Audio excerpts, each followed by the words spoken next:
Hello and welcome. I am Kim Keen, host of the One of a Kind You podcast. I started this podcast to share my journey of my past self, a woman who was struggling with leaving her teaching career and adjusting to stay-at-home mom life, to help other women with their motherhood journeys or their work-life balance journey so they can let go, make themselves a priority without all the sacrificing. So if you're a regular listener to One of a Kind You, thank you so much for tuning into another episode. We're super excited to have you here. If you're new to One of a Kind You, thank you so much for stopping by to check it out.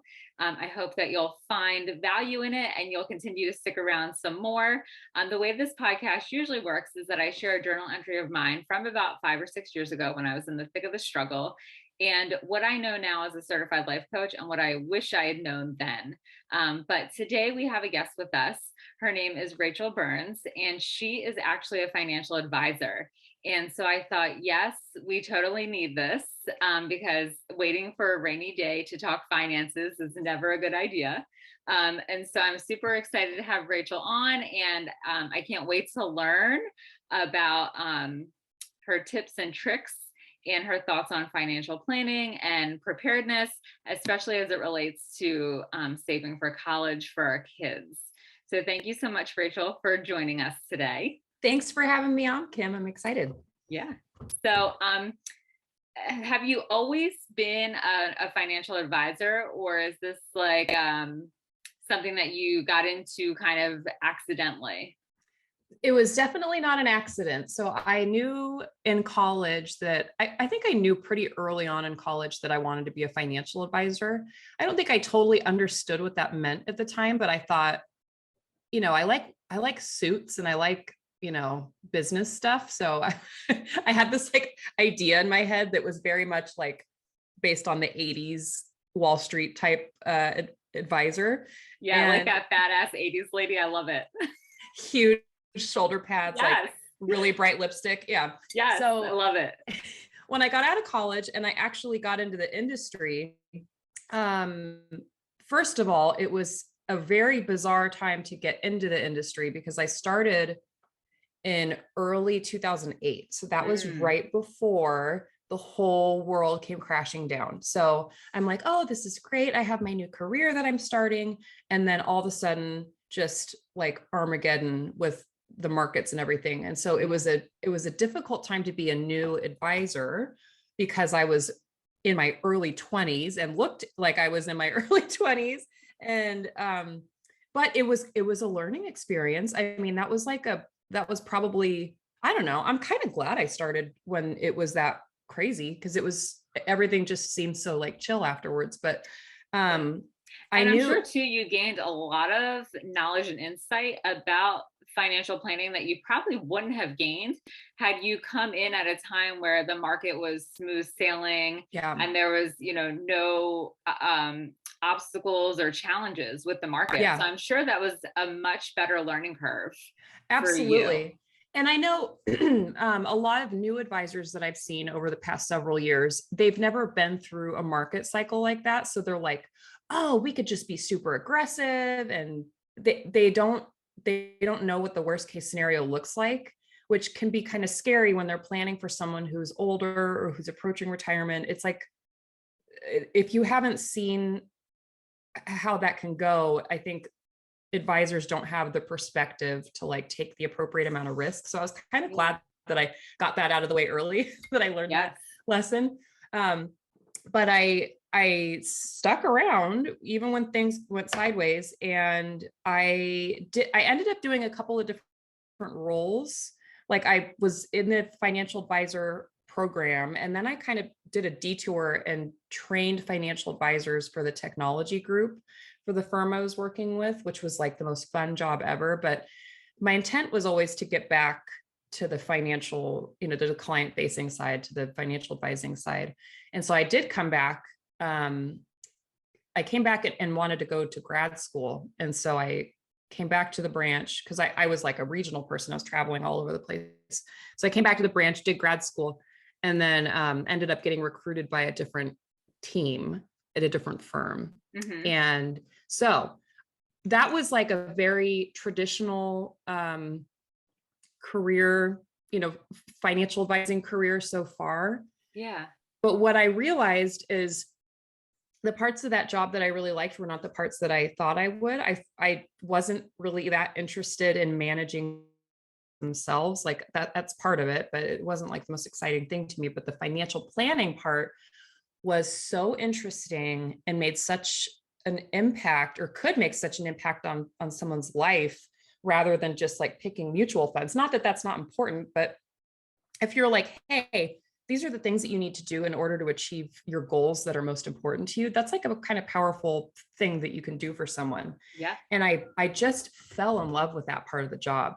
And with the types of clients we were working with at the time, they didn't really need financial planning that much because they already had a whole bunch of money. Like, Yeah.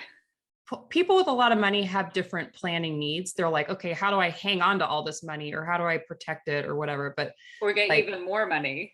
how do I get even more money? Like, but there are people who aren't there yet who really need some guidance. And I was like, I would love to offer that to people who like really need that advice. And I especially liked working with women. And I had worked with a lot of divorced women and widows just along the way. And I found that I just really enjoyed working with them because they were like, oh my God, I'm so lost. I haven't been in charge of my finances this whole time. And now I have no idea what I'm doing. And that was my favorite type of client to work with. And so that was always in the back of my mind. And I thought, oh, wouldn't that be great if I just did that? But I never thought it was possible. And then when COVID happened and we were all home, and I was just like, had some time on my hands to think about things. And I was like, I'm just going to start my own firm, and I can do that. And I can just work with women and just do financial planning, and just work with women who are in transition, who really, really need the help and who have a hard time finding access to advice. So that's how I ended up where I am now, which was not a super linear path. It was not necessarily what I expected, but it was so much better than I ever expected it to be. Yeah. And I love that your passion is helping women, because I feel like oftentimes when it comes to finances, we are not the ones who are dealing with it because we're dealing with all the other household stuff. If we're not single or divorced, it's like, so for me, for instance, like my husband, he does all the bills. If I have to do it, I can, I know how. But he's the one who does all the bills, and I do everything else. Um, and so, but when I was single, I did my own bills, I did my own finances and things like that. But I think first, when it happens to be where you're not doing it for so long and then it's time to take back over, there's like this feeling of fear, like, oh my God, I'm going to mess something up. Or is there going to be enough? Or how am I going to know when to do X, Y, and Z? And I think oftentimes women, we think like, oh, the financial planning world is like predominantly male. So like there's male financial planners and they're not going to get what we're going through because they're not a woman walking in our shoes now, being single or divorced or being a widow. And so to have a female perspective is so refreshing because you actually get the struggle that we go through because you are a woman and you've gone through the whole spectrum of a career as a financial planner. Yeah.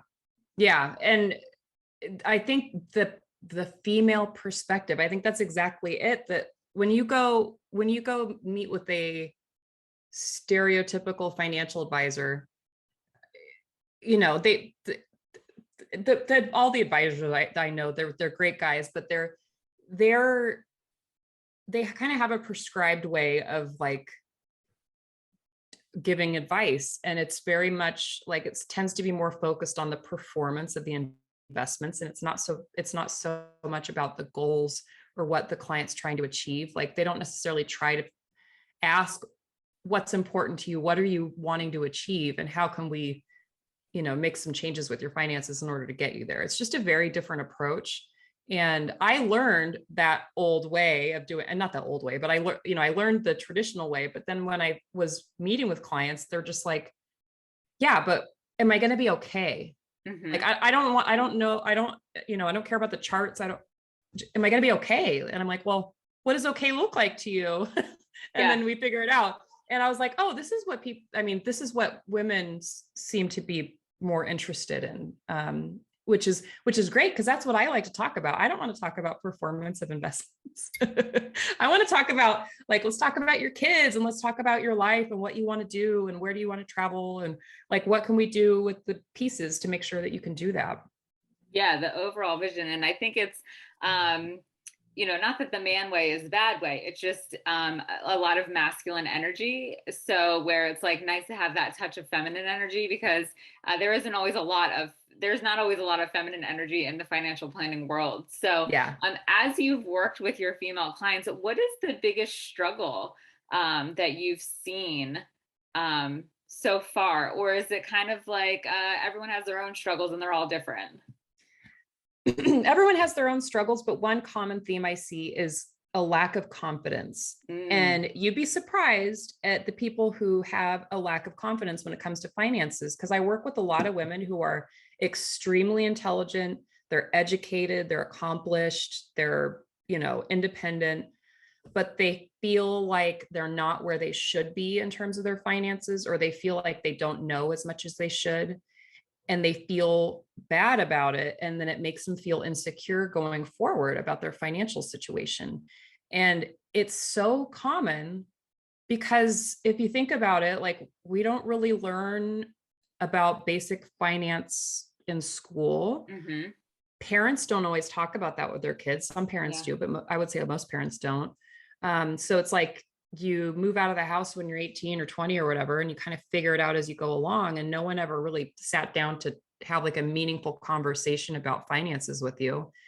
And yeah, of course, we don't know what we're doing. Like, how would we learn that information unless we sat down and made a point to like read a bunch of books or something like, and I went to school for finance and I went to school for a really long time and I still never learned about basic finance in school. I learned about economics and financial markets and this kind of big picture stuff. But when it comes to the practical day-to-day management of your finances, like saving and budgeting and debt and stuff like that, no one ever talks to us about that. Mm-hmm. So yeah, like we all feel kind of insecure about it because no one really knows what's going on. Yeah. So yeah.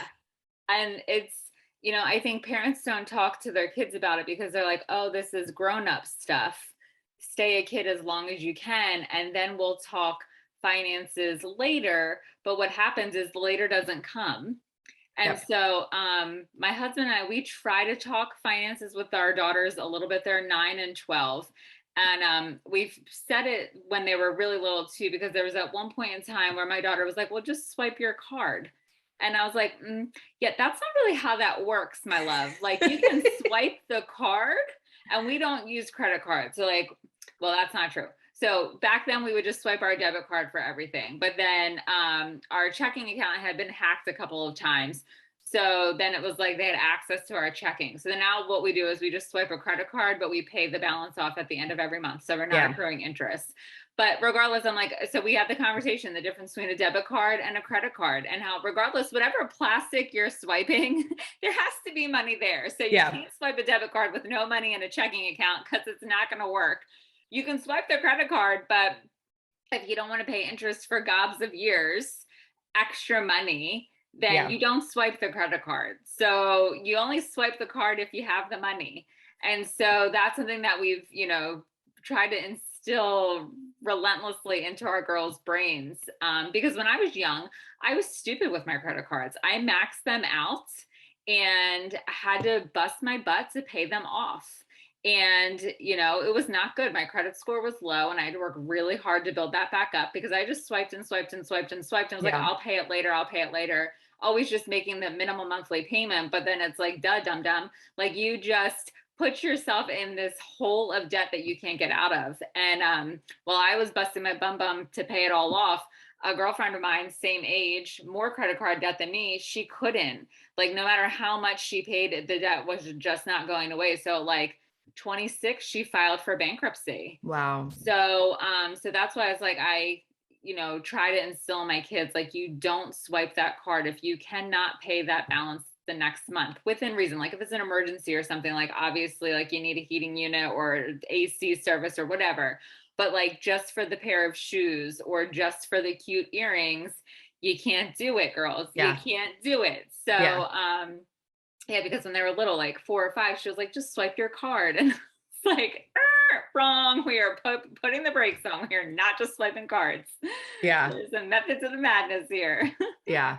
No, that's a super common thing. And like, it's like, that's kind of a abstract concept for a kid. And so you have to figure out, okay, how do I translate that into something that they understand and something that they care about, like that they Yes. actually want to listen to you. So my kids are I have almost 4-year-old twins.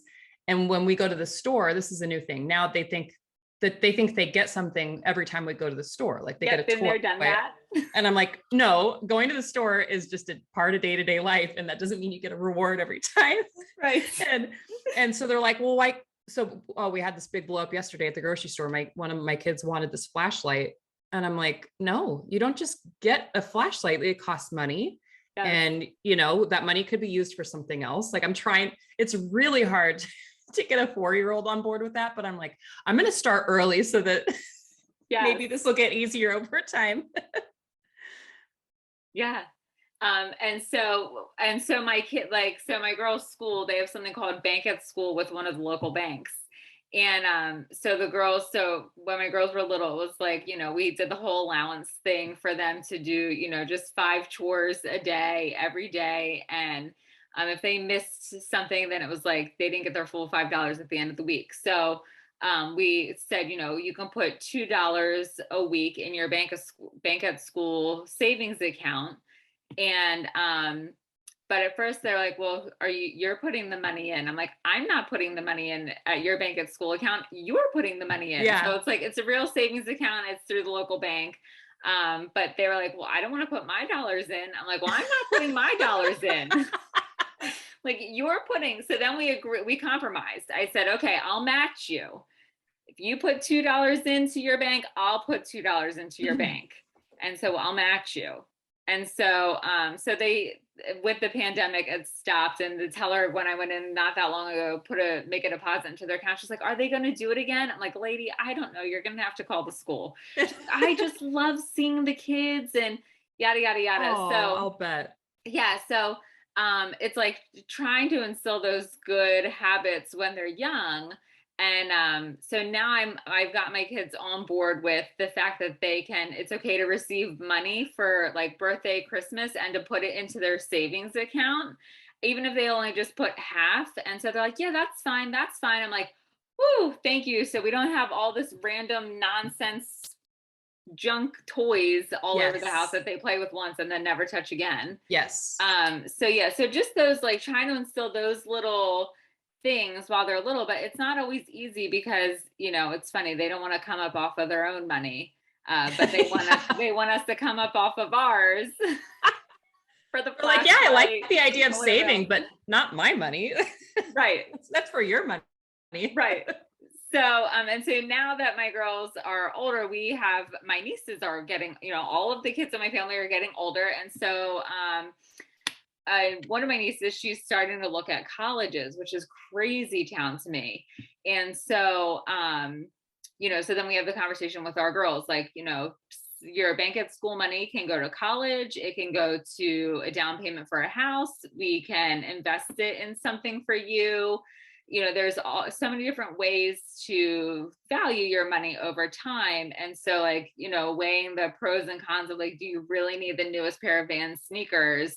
Not on my dime, but your own. And they're just like, nah, we don't really need them. Like, we'll wait until back to school shopping when you buy them for us. Yeah. But growing up, I had a friend whose mom made her work all summer, like with chores and extra chores during the summer. And then all that money that she earned over the summer she had to buy her own school supplies. She had to buy her own sneakers, her own backpack, her own back to school clothes. And I thought that was like horrific. I was like, what? Your mom makes you do that? And so she couldn't afford Nike sneakers, like the newest Nike sneakers. So she had the Walmart Bobos. And I just was like sitting back, like, there's no way in hell I'm wearing those Walmart Bobos. Like, if my dad won't buy me those shoes, because my parents are divorced, so I was like, then shit, I'm going to my mom. Yeah. Because I know my mom will buy them.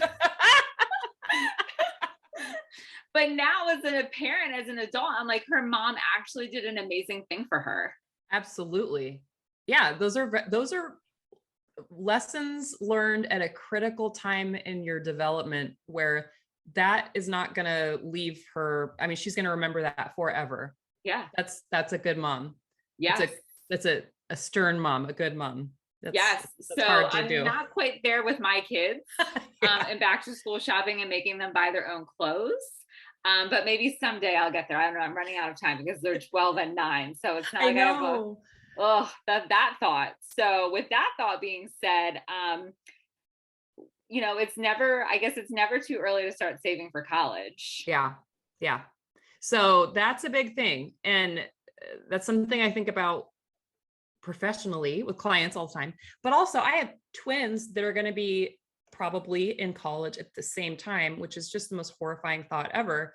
And so as soon as we knew that they were there, well, as soon as we knew we were pregnant, I was already like, okay, we got to get a 529 account. And then all of a sudden they're like, oh, by the way, there's 2 babies. And I'm like, oh my God. So pretty much as soon as they were born, I opened up a 529 account for each of them. And we just started putting a monthly, just a small amount into each one. And then we took a chunk and threw it in at the very beginning when they were born, just to kind of boost it. But we started early, and it's something that just gets deducted from our checking every month. We don't think about it. We have $100 per kid. And what's been nice is when Christmas rolls around or birthdays or whatever, and the grandparents are like, oh, what toys do the kids want? And I'm like, no toys, please, because my house is a complete disaster. And I step on all these stupid things that light up and make noise in the middle of the night. And Legos, let me tell you, stepping on a Lego barefoot is Satan's torture. And thank God the kids right now still have the bigger, chunkier Legos, but I'm like, I don't think I'm going to allow the little Legos in my house. I think that's outlawed in my house. Because I say, wait until they get a little, like 6. You have girl twins, boy twins, or one of each? Boys. Okay. So for the girls, it's Lego friends, but the boys, it's like, they're not Lego friends, but it's the same thing. And let me tell you, those Lego friends are some small pieces, and it's like they just multiply on their own. It's like stuffed animals. It's like, where did that Lego piece come from? Because you weren't even doing Legos in this room. You were doing Legos in the dining room. So how did it get in the formal living room? Like, how did that even happen? It's everything is everywhere. It's under the couches. We have a formal living room that's not so formal anymore. Right. And there's like toys under the couch. There's toys in the couch cushions. There's like toys hidden in shoes. There's just crap everywhere. So whenever it's gift giving time, I'm like, hey, grandparents, how about a contribution to their 529 plans? And what's really cool is most 529 plans make it pretty easy to put money into them. Nice. And so some of them will have like a little link that you can text people, and they can really easily go in and add some money in there, and you can like keep track of who put in what. And grandparents are still going to want to buy crap for their grandkids, but I've gotten my parents to at least like shift some of that money into something good rather than more plastic pieces in my house. But that's been helpful. And that didn't take a lot of effort. And of course we started really early. And so that's the key. Starting early makes things so much easier, but that is going to grow into a pretty decent chunk of money by the time they're 18. It already has grown a lot, not in the past couple of months, because it's all taken a dive, but that has been really good. But that's not everything. I mean, even if we keep adding $100 a month to it until they're 18, that's still, I mean, college costs a lot of money, depending on where they go, depending on whether they're going to live on campus or they're going to commute or whatever. Like, it could be hundreds of thousands of dollars per kid. I mean, who knows, depending on what you're comfortable like chipping in for.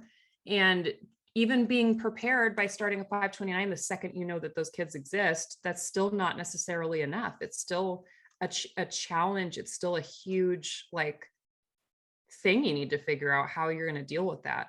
Yeah. And so there's other ways to approach it. So I say, like, if you're able to save, that's wonderful. Save as much as you can, don't like, I try to tell people, like, don't neglect your own financial needs in order to prioritize your kids' college over everything else. There's a lot of people that do that. You have to live, you have to retire someday. Are you going to send your kids to Harvard and then not be able to live independently and then just go live with your kids when you're older just because you had to sacrifice for their college? Like, there's a lot of people that are really hell-bent on putting their kids through college at whatever cost. And that's their decision. That's, you know, everyone has their own reasons for that, but it's a giant financial decision that you have to put a lot of thought and a lot of planning into. And I think, you know, saving early is one thing, but then when you get a little bit closer, like when you get to your kids' ages, and at least college is something that they're, maybe the 12-year-old is like kind of aware of, and just like, I think just having conversations and starting as early as you can, but having conversations like, this is what college means, and this is what it costs, and this is what you could do with that same amount of money doing something else. Like, this is like, sometimes a college education costs the same as a house, or like as the same as a, you know, really nice Mercedes every year or so. Like, I think it helps to compare it to something that they understand, so that they understand how big that decision is. And I see so many parents giving their teenagers like all the power to make this giant decision on their own, which, like, that's great. That's very empowering, I guess, for the kid. But do you really want a 16 or a 17-year-old making a decision that costs you a couple $100,000?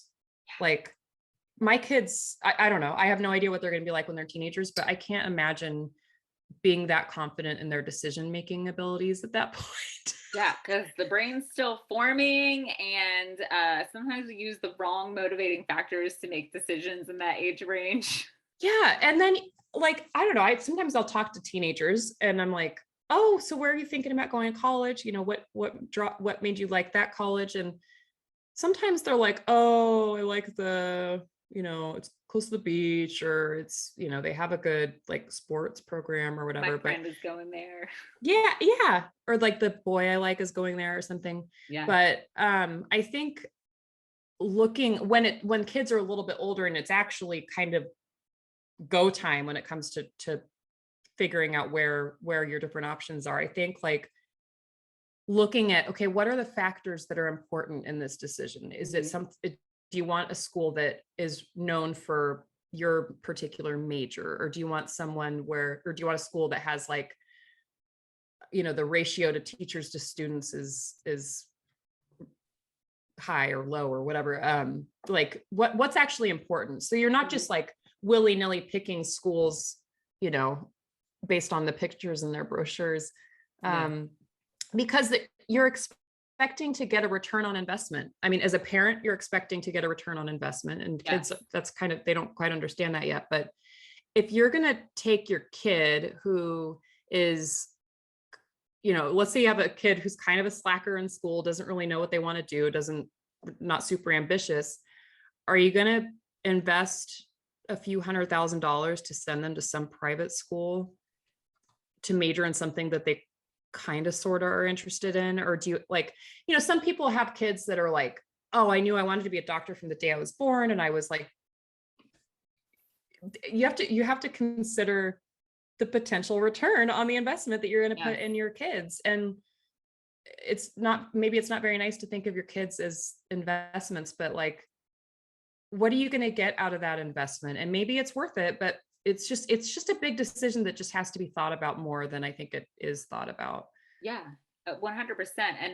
And the other thing that, as we were talking, I was like, you know, sometimes there's the mom guilt of like, oh my God, I didn't start saving soon enough. Like, you know, some moms, it's like, oh my God, my child is 15 and I haven't even started saving for college because there hasn't been extra money to do so. Yeah. So, like, what's your tip for getting started, or like for having that like guilt around it? So the guilt, I mean, if you've been prioritizing your living expenses over saving for college, you're probably doing the right thing. Like, there are things that are more important than saving for college. I'm someone who went to college for a really long time, and I'm not going to say that going to college is for everyone, and it is what it is. It's good for certain situations, but it's not the end all be all thing. But if you didn't save, don't beat yourself up for it, because it's understandable, but there's other things that you can do. So you can do things to reduce the cost of college, not just save for it, but you things like looking for scholarships.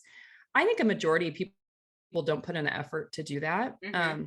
And you'd be shocked at all sorts of random scholarships that exist. There's some that are for kids that have some that are academic related, like if they have really good grades or if they have, a sport that they participate in or whatever. But then there's also other totally random ones. So when I was in college, I got a scholarship every semester for my dad's company.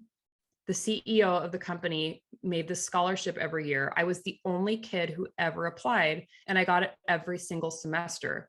And I would write a letter to the CEO every semester, thank you so much for the scholarship. And then I would get it again the next semester. And it was just free money. I mean, it didn't pay for all of my school, but it paid for like a chunk of it. And not that that's available to everyone at all, but what I'm saying is there's random opportunities if you look for them. And then understanding how financial aid works, that's something that would be good to start learning about when your kids start high school, because financial aid is a complicated thing, but it can be a really helpful thing. And so you want to make sure that you understand going into that, how that's going to work for your family. And you can maybe do some strategizing with your finances to make sure that you get the right aid that you need. Financial aid is so complicated. I used to work for a student loan company. That's actually where I met my husband. And so we did graduate student loans. So I was actually a customer service rep. So I had to know student loans like the back of my hand, like the Pell Grants, this, that. And so it's been, my gosh, I left there in 2005. So it's been a long time. So needless to say, all my student loan knowledge has gone out the window. But we had to know LIBOR. We had to know all about the interest rates. We had to know all of it. And let me tell you, it is not an easy thing to learn and navigate, especially because I have no financial background. Like before then I was, working in a student loan company, but I was going to school to be an elementary school teacher. So, but college students, graduate students would call and their loans would be denied because they had bad credit or this, that, the other. And they would be so irate, but it was like, it's nothing on our part. It's what you didn't do. So understanding student loans is a must. If that is all that you do before your kids go to college, check, good. Yeah.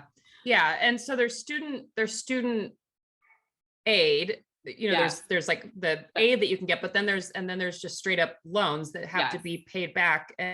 And I think the key is understanding what you can get without having to pay back. Get as much of that as possible before you even think about borrowing money. Because student loans, there's a time and a place where that is absolutely appropriate, but it is not to be taken lightly, because you can make decisions, or your kids can make decisions that will haunt them for years and years and years.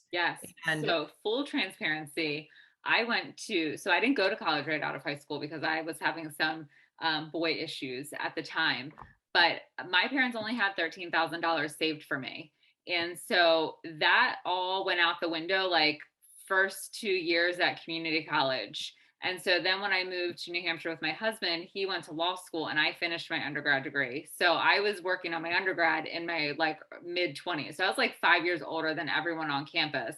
And so law school, he took student loans. So when we graduated in 2008, I had out of state tuition. So I graduated with a nice chunk of change in student loans because my parents didn't have any cash and I took the loans myself. Fortunately, my last year of college, I got so much federal money and scholarships. So I didn't have to take loans my last year of college, but I still graduated with 5 figures of student loan debt. And my husband graduated with 6 figures of student loan debt from law school. So 2008 when we graduated, we literally graduated with a mortgage worth of student loan debt and then bought a house. So we basically were paying on 2 mortgages. And so my student loans are paid now. But my husband, he graduated law school in 2008. So it's been 14 years and they're almost paid off. But it is a long-term investment that you pay every month and it's not cheap. So yeah, so student loans, whoo, yeah, they are heavy duty. Yeah. They're and they're so easy to get and they're so hard to get out of. It's like getting married. Getting married is so easy. Getting divorced is so much more complicated with the student loans. Like, it's just crazy that students are able to get themselves into that type of situation without even fully understanding it. Like, I think it's actually really unethical that it's that easy for kids to get into. Because I see people who their life is impacted in a major way. Like I was talking to a girl the other day. She went to law school. She had like $500,000 in student loan debt, and the payments are on deferment right now. But when they start up again, it's like $4,000 a month. That's crazy. That's like a beach house. Yeah, like a nice beach house. Yes, that's insane to me. Yeah, so it's nuts. Yeah. So, but some people need it, and that's fine, but no guilt if you do. Right. You know? Just understand, just like make sure that what you're spending on, like make sure you're making the right decision about which school you're going to, and then have a plan for how that's going to be paid off. If you're going to be incurring several $100,000 in debt to get a job where you're hoping to get a job afterwards, that's going to make $50,000 a year, like, yeah, that's probably going to be, you're probably going to have a hard time with that for a long time. But if you're, if you're going to nursing school and you have to spend a couple $100,000, or I don't know how much it costs to go to nursing school, but you have a reasonable expectation of paying that off relatively quickly, then that's a good investment and that's fine. It just has to be a thoughtful decision. Yes. And so I think it's I think the biggest takeaway is just recognizing that it's okay if you didn't start. It's okay if you've made mistakes in the past. Not letting those things hold you back from moving forward. Yeah, absolutely. And not getting yourself into an even bigger predicament because you didn't do some things to prepare. Like, you don't have to do anything extreme just because you didn't start early. And another random way that a lot of people don't think of, a lot of companies offer tuition reimbursement. So that's not really super helpful if you're not working, but if you were willing to work for a little bit and then go to school, you could get a whole bunch of money for school. And like, I just Googled the other day, like companies who offer tuition reimbursement, and there's tons of companies. I think Taco Bell offers tuition reimbursement. Like, I think they do. And I got scholarships for my undergrad that paid for most of it, but my entire MBA was paid for by my employer, 100% of it. Then I went and got a second master's when I was working for a different company and got all of that paid for. And I don't think most people at that company knew that that was an option. I mean, you just gotta look. You might be surprised at how much free money there is laying around. That was like $60,000 that I got for free. That was just for putting in a little bit of effort. Yeah. Which, I mean, that's really not a bad gig. If you can work through the job and, meet the requirements and stay there, if they have a contingency, like, oh, you have to work here for a year after you get your degree, but you which is walk likely away with no debt, then yes. Totally. And some people, want to go to college the second they graduate high school, which is understandable, but having work experience is really valuable too. I knew so many kids when I was in the MBA program. I was like the older girl because I had been out and working for several years. And there were all these kids who had gone through, high school, straight to undergrad, straight to grad school, had no work experience. Yes. And they couldn't get jobs. I'm like, it's having an MBA is nice, but that's not, you still need to have like a well-rounded, you know, resume and other things to offer, like than just a degree. But Yes. I think it's really good to take some time off of school and get some work, experience, and then get some tuition reimbursement. Like, why not? Yeah. Yeah. And I think it was, at the time it felt catastrophic that I didn't go to college right out of high school, but it was actually such a blessing because my priorities were vastly different when I went back. So I was more dedicated to my studies. I did so much better in school. And even my husband's like, yeah, I kind of like slacked off. I didn't always do and my in-laws paid for him to go to college. So he graduated undergrad with no student loans because my in-laws paid for all of that. But he went to a local university in state tuition. So it was expensive, but it wasn't astronomical. It wasn't out of state tuition levels. Yeah. So this has been so helpful. So now I'm like, okay, 529. I'm going to look into it because I know that we do have a college plan for my girls, but I don't know if it's a 529. So I'm going to do some investigating and check it out. But if anyone that's listening has questions, can they reach out to you? Absolutely. If you go to my website, it's trueworthfp.com. There are places where you can book a free strategy session, and I'm super happy to talk to anyone about anything. I love talking about college stuff. I love talking about kids stuff. I love talking about everything. So people can always reach out, and I'm full of pointers. I'm happy to chat with people. Awesome. That's perfect. So all the ways, and she has a free ebook. What's your free ebook about? It's 5 things that newly single women should do with their finances to protect themselves going forward. So it's intended for like newly divorced or newly widowed, or, just someone who's kind of managing their finances on their own for the first time. Which I feel like every woman should read it, because who knows if there's ever a time where we're going to have to manage our own finances, or even if we're not managing our own finances. So we're set up to be able to do it if need be. Yes. But yes. All of this information is in the show notes. So don't worry, ladies, about trying to click the internet and go into the black hole of Google. You can get to Rachel just directly through the show notes. Rachel, thank you so much for joining us today on One of a Kind You. It's been a pleasure to chat. I feel like you need to come back because I feel like there's more financial stuff to talk about, because we literally just scratched the surface. I would love to come back. I would love to keep chatting. Awesome. So if you found this episode helpful, please feel free to share it with a friend, which I think that you should, because we all need to think about college or like financial planning for our kids for the future. So please feel free to share, because the more the merrier. And if you would be so kind to leave a review, I would greatly appreciate it. I take the time to read all the reviews to ensure that One of a Kind You continues to be a place of support and guidance, and just to let you know that you're not alone, because let's face it, us moms and us women, we have to stick together. So thanks so much for tuning in, and I hope to see you next week.